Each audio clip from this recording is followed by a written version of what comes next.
У Новополацкай калоніі памёр Дмітрый Ягораў. Гэта наша першая тэма. Дмітрый Ягораў былы дырэктар скідзельскага цукровага камбінату. У 2021 яго асудзілі на 11 гадоў калоніі па гучнай цукровай справе. Паводле крыніцаў флагштоку у зняволенага была анкалогія, яго вазілі ў турэмны шпіталь, але перад смерцю так і не вызвалілі.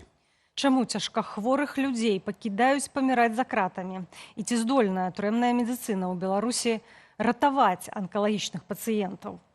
Абмяркуем неўзабаве. Дмітрый Ягораў узначальваў скідзельскі цукровы камбінат амаль 1,5 дзесяцігоддзя.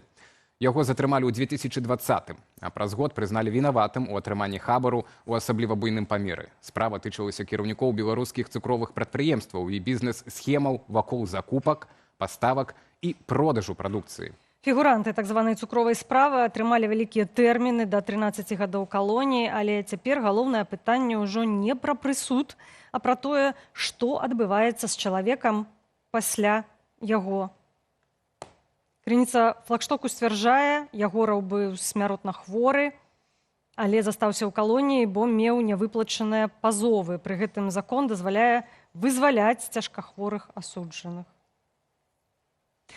Васіль Завадскі цяпер праваабаронца, а калісьці начальнік медыцынскай службы дэпартамента выканання пакаранняў знаходзіцца з намі на відэасувязі. Вечар добры вам, спадар Васіль. Добрый вечар. Добрый вечар. Так, ну пачнем ад самай такой відавочнай, так, у гэтай тэме, гэта пытанне самой уласна хваробы анкалагічнай. Ці магчыма, спадар Васіль, у турме выявіць анкалогію, я не кажу б на ранняй стадыі, хаця бы на такой стадии, которую можно лечить? Ну, так, конечно, увогуле медики маюць, для гэтага яны маюць адпаведную адукацыю, мусяць мець адпаведную кваліфікацыю і умець дыагнаставаць эту хваробу. Я лічу, што для гэтага, у большасці выпадкаў для гэтага хапае і спецыялістаў, і інструментаў, апаратуры і гэтак далей.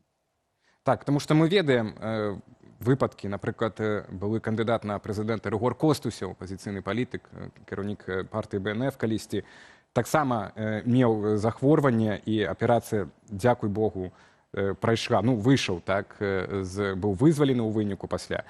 А калі вось у зняволенага анкалогія на позняй стадыі, што ўвогуле можна зрабіць турэмнай медыцынай? Гэта рэальнае лячэнне ці ўжо толькі назіранне і абязбольванне? Вось ці, ну, да, давайте пакуль гэтае пытанне.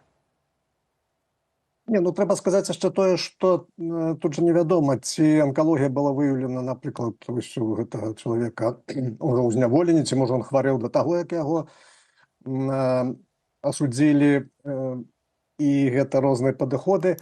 Што датычыць сітуацыі, калі ўжо такіх складаных, там, чацвёртая стадыя, запушчаных, скажем так, выпадках, лячыць вельмі складана таксама, як і на волі людзей. Тут у гэтым сэнсе мала што адрозніваецца. Іншая справа, што, напрыклад, у калоніях няма ж анколагу спецыялістаў ні ў адной калоніі, ні ў адной медыцынскай часці. Напэўна, я спадзяюся, што ў рэспубліканскім шпіталі для зняволеных там ёсць такая пасада, але зразумела, што шпіталь для зняволеных это не месца, дзе зняволены, у тым ліку і хворы, пастаянна знаходзіцца. Яго там часам прывозяць на лячэнне, але вось умоў, конечно, каб назіраць, абследаваць з неабходнай перыядызацыяй у калоніях. Што датычыць цяжкахворых, гэта не толькі анкалогія датычыць. Такіх ужо умоў, на жаль, няма ў калоніі. Спадар Васіль, калі мы кажам пра механізм вызвалення цяжкахворых асуджаных, ці ён цяпер працуе і ці могуць на гэты працэс уплываць родныя, якім чынам? Механізм, сапраўды, ён ёсць даўно, ён працаваў, і я спадзяюся, працуе цяпер. Іншая справа, што гэтыя ўсе нарматыўныя дакументы, яны складзеныя такім чынам, што вызваляць чалавека, ну, збіраецца медыцынская камісія, якая вырашае, ці ёсць у хворага, у зняволенага тыя хваробы, якія пералічаны ў адпаведнай інструкцыі. І гэта камісія пасля абследаванняў, пасля кансультацыі, калі выносіць такое заключэнне, што такія хваробы ёсць, то документы прадстаўляюць у суд. І суд ужо вырашае, ці вызваляць такого хворага ці не вызваляць. На маёй практыцы, калі я працаваў, ну, большасці выпадкаў суд ідзе насустрач і вызваляе такіх людзей, але былі такія выпадкі, калі і суд адмаўляў у вызваленні. Гэта адзін аспект. А якія Другі выпадкі, у аспект. якіх выпадках, выбачайце, у якіх выпадках адмаўляюць у вызваленні? Цяжкія злачынствы ці... Так, у маёй практыцы это былі такія выпадкі, калі чалавек адбываў пакаранне, напрыклад, за вельмі цяжкія злачынствы. І, ну, яшчэ глядзяць там на характарыстыку, калі, напрыклад, ён там нейкі аўтарытэт сярод зняволеных і цяжкія злачынствы, то ў такіх выпадках бывала, што суд адмаўляў у вызваленні. Ну, то бок так вось на сябе суд такое браў, такую адказнасць.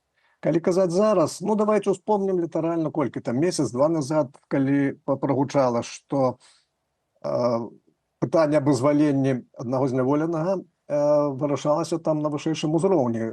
Прагучала, што калі далажылі кіраўніку дзяржавы, што у Статкевіча інсульт, то ён прыняў рашэнне, што трэба яго вызваліць. Не ведаю, ці так, ці не так у дадзеным выпадку было, але цалкам дапускаю, што вось гэты чалавек, дырэктар цукровага гэтага камбіната, ну, магчыма, тут не толькі медыкі вырашалі гэтае пытанне. То бок это так, што это... Бо факт-шток, крыніцы факт-шток у нашых калегаў перадаюцца тым, што ён, ну, карупцыйныя справы, так, яны вяжуцца з вялікімі перавышэннямі фінансавымі, так, і фінансавымі пакараннямі, так, для асуджаных, і што ён нібыта вось не вярнуў гэтыя грошы, так. Ну, і мы ведаем, таксама маем сведчанне Юрася Зенковіча, былога палітвязня, які там цэлыя гісторыі расказваў пра тое, як у СІЗА проста сядзяць гэтыя камеры, так, бізнесоўцы, якіх нібыта маюць выкупаць родныя з гэтых камераў. Ну, і вы дапускаеце, што гэта магчыма, што вось яго не выпусцілі, гэтага Ягорава, таму што ён нейкія там вот гэтыя грошы праз сваю карупцыю не вярнуў, ці штосьці яшчэ. Ці былі такія выпадкі ў вашай гісторыі? Не, у маёй практыцы такого не было, і я вельмі спадзяюся, што і зараз вось медыцына дакладна гэта не вырашае і не цікава медыкам там гэтыя ўсе запазычанасці ёсць у чалавека ці няма. Першая справа – гэта здароўе для медыкаў. І я ўпэўнены, мяркую, што ў дадзеным выпадку так было. Мы не ведаем, быў суд, можа таксама суд, а суд ужо мог, вось, улічваючы, ведаеце, незалежнасць нашага суда, якімі там крытэрыямі суд кіруецца, вельмі складана казаць. Ну, ці дайшла справа до суда, тут я не ведаю. Што датычыць такіх выпадкаў, за час маёй працы адбылася такая эвалюцыя наадварот, калі, напрыклад, амністыя не распаўсюджваецца на людзей, якія не выплацілі там нейкія свае запазычанасці. Гэта было. Такія змены прыняты, і вот амністыі сапраўды, ну, падыходы да амністыі змяніліся. Але вось што датычыць звалення па стане здароўя, ну, ніколі такога не было, каб нешта там глядзелі на фінансавыя аспекты. Ну, то бок у выніку ўсё роўна гэта вырашае не закон і, адпаведна, не лекары, так, якія дбаюць пра здароўе, але вось часцяком это можа вырашацца недзе вышэй, так, і насуперад гэтых законаў і вердыкта медыкаў. Тым не менш, все ж таки цікавы момант, наколькі медыкі ў дадзеным выпадку маюць уплыў, то бок ці іх слова з'яўляецца важкім у гэтай сітуацыі? Ну, з'яўляецца важкім медыку ўсё-такі, і калі медыкі... Задача медыкаў, я паўтаруся, это правесці камісію, вынесці сваё заключэнне. І калі яны это робяць, ну, далей ужо там адказнасць на іншых кладзецца. Медыкі зацікаўленыя, каб людзі хворыя, цяжка хворыя былі на волі, каб, ну, лячылі калегі, якія на волі ўжо даруюцца за такое. Ну, проста такі прафесійны падыход. Так што я думаю, што і ў дадзеным выпадку медыкі былі б задаволены, калі б гэты хворы выйшаў на волю. Так, ну тут яшчэ і вялікі маральны аспект. Гэты чалавек служыў спраўнай сістэме дзяржаўнай, болей таго, 15 год узначальваў буйное прадпрыемства на Гарадзеншчыне. У выніку вось так з ім разабраліся. Ну і мы памятаем все гісторыю мастака Алеся Пушкінай, і некалькі год таму ягоная смерць грамадства дагэтуль ставіць пытанне пра несвоечасовую медычную дапамогу ў гарадзенскай турме. Я нагадаю, гэта адбылося, ну і гэта была супергучная справа, все яе абмяркоўвалі. Ці такія вось гучныя смерці, яны в прынцыпе нешта змяняюць унутры сістэмы? Хаця вы ўжо казалі, што яна пасля вашага звальнення эвалюцыянуе ў іншы адваротны бок, так? Але ці цяпер гэтая сістэма в прынцыпе можа змяняцца, так? Ці гэтая смерць нешта зменіць? Ведаеце, што на самой справе, як бы это не было, ну, в нейкім сэнсе, гэта вельмі прыкра, але ўсё-такі сістэма, конечно, рэагуе на падобныя выпадкі, і яна не зацікаўлена ў такіх негатыўных резонансах, які прыцягваюць увагу грамадскасці ў Беларусі, не толькі ў Беларусі. Таму у нейкім сэнсе гэтыя ахвяры яны недарэмныя. Это просто, конечно, такія жудасныя выпадкі, але на самой справе до нас поступае такая інфармацыя, што ўсё-такі больш звяртаюць увагі, і ёсць такія папярэджанні, што ну рабіце што заўгодна, але каб няхай людзі каб все-таки жылі. Так што гэта ўсё як бы в нейкім сэнсе недарэмныя ахвяры.